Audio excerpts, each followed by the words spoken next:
Why, hello there YouTube and welcome to a Revolting review. So, today I review Buffy the Vampire Slayer Season 3. Yes, I binge watched another season.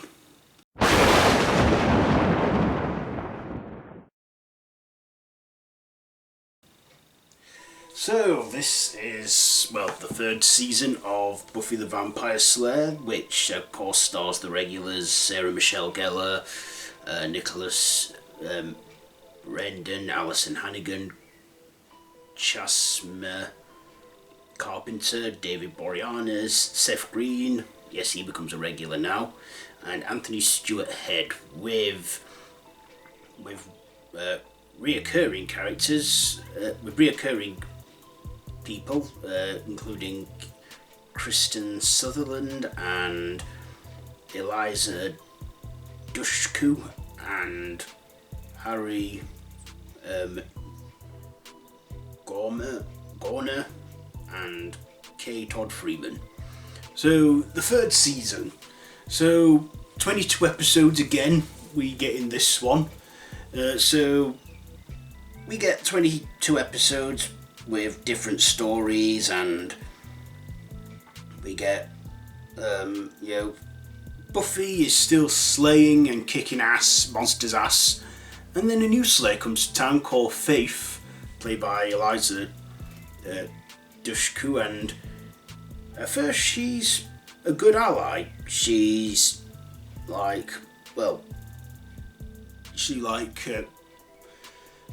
assists Buffy and helps her until she accidentally kills a human, the deputy mayor, and gains a taste for human blood and goes all bad, and then joins the cause of Mayor Wilkin, played by Harry Groner, who is actually planning this ascension to become this full demon and bring upon the end of the world.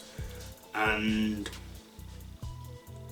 also, he has other allies, including Mr. Trick, played by K. Todd Freeman, and also in it there's an episode where Buffy is tested and has her strength disabled, and Giles intervenes, even though he's meant to not intervene. He's meant to make her weak as part of this test, and fails and is fired. So then she gets a new Watcher called Wesley Wyndham Price, played by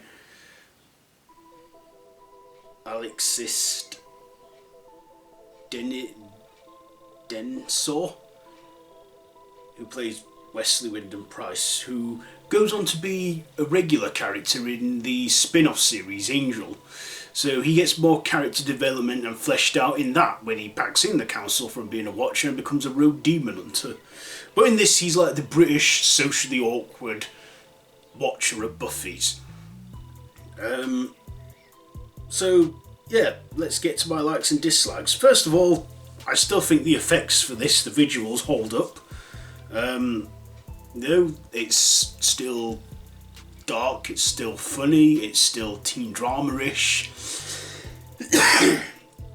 We still get a lot of action in it and a lot of comediness. We even get Spike return for one episode, played by James Masters, who does come back in the fourth season, and eventually I think he definitely becomes a regular eventually, because he's a character favourite, and Faith too, she I think becomes a character favourite because she goes on to be in the spin-off Angel and returns now and then in Buffy later seasons.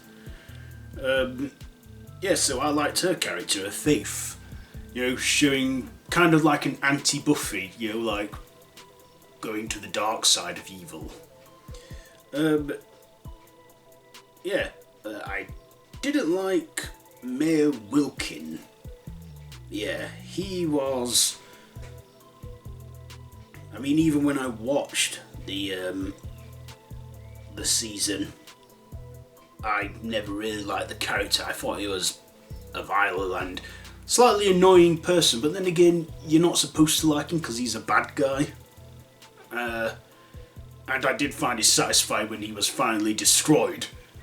But then again, looking at it now, I had a change of tune on him, and he's kind of a laid back, laughable villain. You know, like he's a germaphobe and he's laid back and doesn't take to bad language. But he also becomes like a fatherly figure to Faith. So I like that whole dynamic with them. You know, they had a good story arc. So yeah. Also, Angel returns from hell. At first a rabid beast, but then he eventually gains his whole memory back and everything and becomes a good character again. So yeah. So anyway, the episodes. There's the episode Annie. That's written and directed by the show creator Joss Whedon. There's also the episode Dead Man's Party, Faith, Hope and Trick, because that's the episode that introduces Faith and Trick, who is Trick's a vampire that ends up working for the mayor till Faith kills him.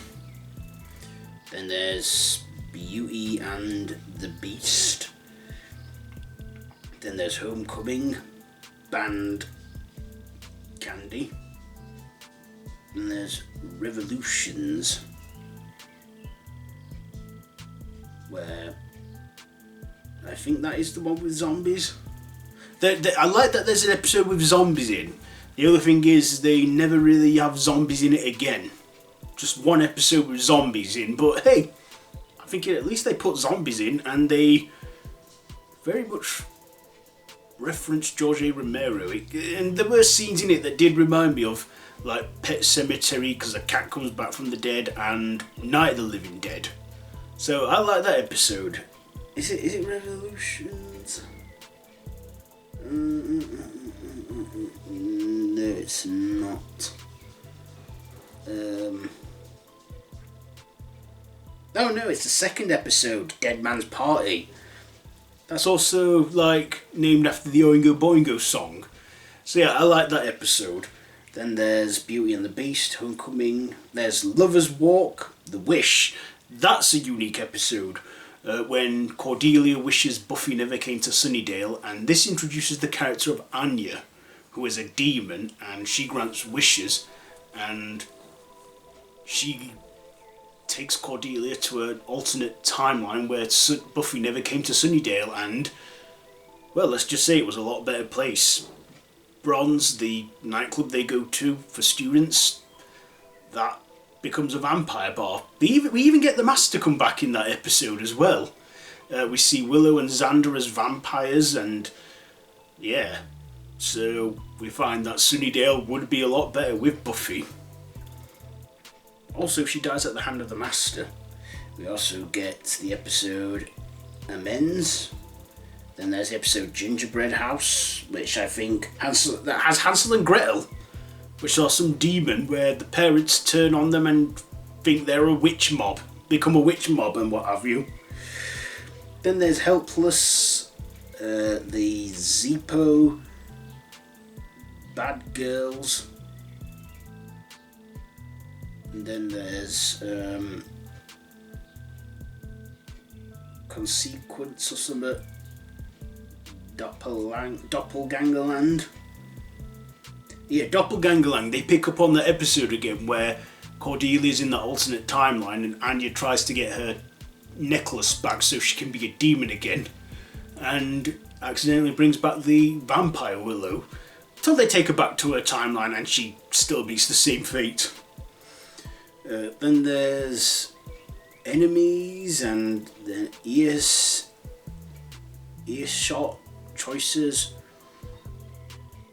Then there's Prom, which is a feel-good episode. It's like the prom, they have because it's their final prom, and in this they all acknowledge that Buffy is the Slayer and is protecting everyone.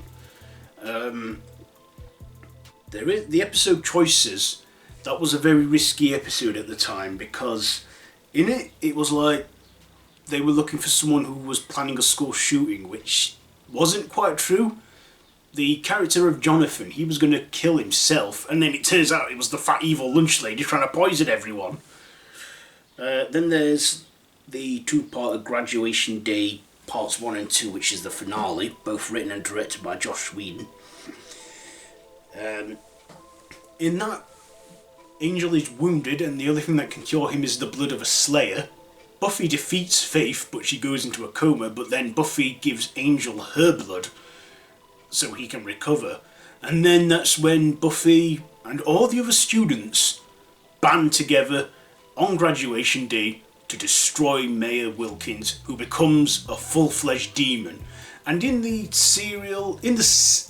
season, he makes himself indestructible until the Ascension. So when he becomes a demon, he dies in a hilarious way as a big serpent. He goes, "Well, gosh," his final words. And Sunnydale High gets blown up, and that's the end of season 3. Angel, he also breaks up with Buffy because he knows that they cannot be, because the moment he feels true happiness, he loses his soul. And after he breaks up with Buffy and after the whole graduation, he leaves town. But that's not the last we see of Angel. No, he actually goes on to star in his own spin-off, Angel, which I might do after Buffy. So, ratings, final thoughts and ratings now. Buffy the Vampire Slayer season 3 is a good season. I enjoyed it. I liked the story arc and everything. And this was the last time she was at Sunnydale High, the last season, so in the next couple seasons she's at college. And I like that we got zombies in it, even if it was just for one episode and the only episode to feature the undead, to my knowing. Well, I don't know. That's why I'm rewatching it, to remember and reminisce of all the episodes that I didn't understand when I was younger watching it. So, Buffy the Vampire Slayer season 3, I'm going to give it... Do you know what I'm giving it? Yeah, I'll give it 4 machetes out of 5. So, there you go. My review on Buffy the Vampire Slayer season 3. So, have you seen this one? Let me know down in the comments below if you have. If you like this video, be sure to give it a big thumbs up, share with your friends, and please, feel free to subscribe to my channel if you haven't already, and to hit that notification bell. No pressure, but if you want to see more from this channel, then you can. I upload regularly main videos on Fridays, so yeah, I have social media links down below in the description. So, that's it for this one, so until next time, don't have nightmares.